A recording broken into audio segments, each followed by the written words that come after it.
কই ভাই রশিয়া, বাইরে আসেন তো। জি চাচা বললেন। আমার কাছে তো একটু বসো তো, তোমার সাথে কিছু গল্প আছে। আচ্ছা।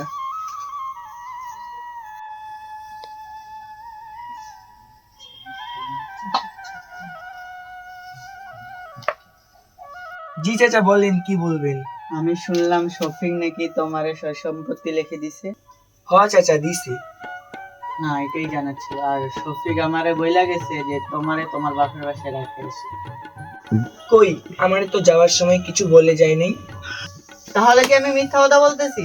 চাচা আপনি রাগ করতেছেন কেন? তাহলে যাও, রেডি হয়ে এসো।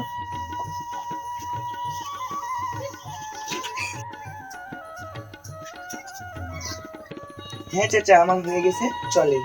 চলো।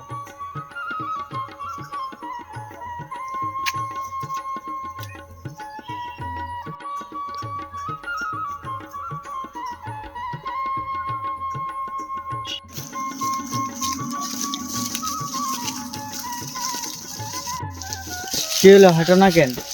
কই যাইতাছি চাচা? এটা তো আমার বাবার বাড়ির পথ না। এই পথ দিয়ে গেলে তাড়াতাড়ি হইব মা।